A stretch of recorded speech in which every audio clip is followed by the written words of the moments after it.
Hi friends, welcome to our channel Ammi Chutney. இன்னைக்கு Sunday ஸ்பெஷல்ல நம்ம பார்க்க போறது kids favorite potato cheese roll.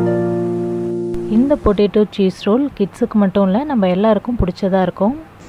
இந்த potato cheese rollக்கு வீட்லயே ஈஸியா இன்ஸ்டன்ட்டா chili sauce எப்படி செய்யறதுன்றதையும் இந்த வீடியோல பார்க்கலாம். இப்போ இந்த டேஸ்டான potato cheese roll எப்படி செய்யறதுன்னு பார்க்கலாம் வாங்க. இதுக்கு 2 உருளைக்கிழங்கு தோல் சீவிட்டு எடுத்துருக்கோம். இது ரஃப்பாக கட் பண்ணிவிட்டு குக்கரில் சேர்த்து ஒரு விசில் மட்டும் வச்சு வேக வச்சுக்கலாம். உருளைக்கிழங்க ரொம்பவும் குழைய வேக வைக்க தேவையில்ல. வேக வச்ச உருளைக்கிழங்க இது மாதிரி கிரேட் பண்ணி எடுத்துக்கலாம்.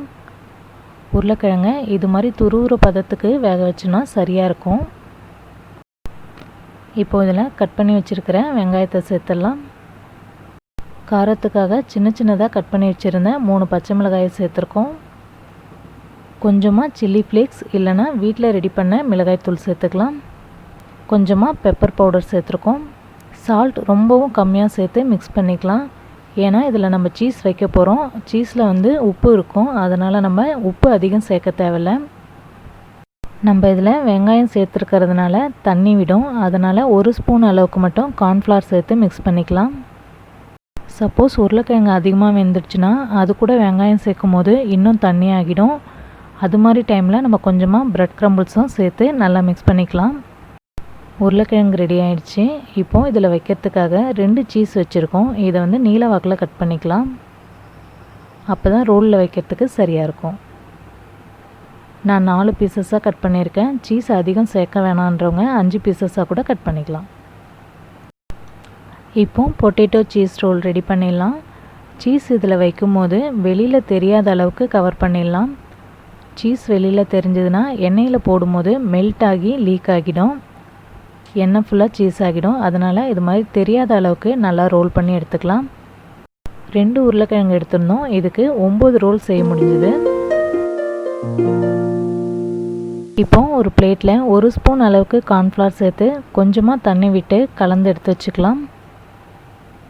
பொட்டேட்டோ ரோல்ஸை கார்ன்ஃப்ளவர் கலந்து வச்சுருக்கிற இந்த தண்ணியில் நினச்சிட்டு அதுக்கப்புறமா பிரெட் க்ரம்பிள்ஸில் நல்லா கோட் பண்ணிவிட்டு ஃப்ரை பண்ணோன்னா நல்லா கிறிஸ்பியாக நல்லாயிருக்கும். ஒரு பிளேட்டில் கொஞ்சமாக பிரெட் க்ரம்பிள்ஸ் எடுத்துருக்கோம்.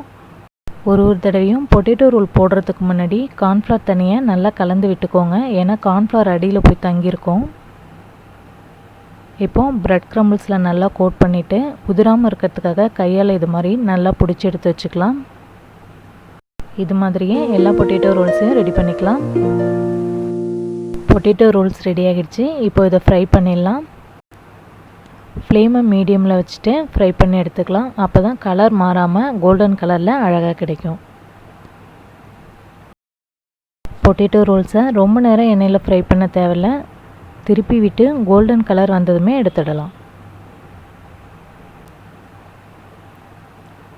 பொட்டேட்டோ ரோல்ஸ் நல்லா கோல்டன் கலரில் வந்துடுச்சு. இப்போ இதை எடுத்துடலாம். இது மாதிரியே எடுத்து வச்சுருக்கிற எல்லா பொட்டேட்டோ ரோல்ஸையும் ஃப்ரை பண்ணி எடுத்துக்கலாம். இந்த பொட்டேட்டோ சீஸ் ரோலுக்கு சில்லி சாஸ் நல்லாயிருக்கும். அதுக்கு 4-5 பச்சை மிளகா கூட கொஞ்சமாக புளியும் உப்பும் சேர்த்து கொஞ்சமாக தண்ணி சேர்த்து அரைச்சி எடுத்துட்டோன்னா சில்லி சாஸ் ரெடி ஆகிடும்.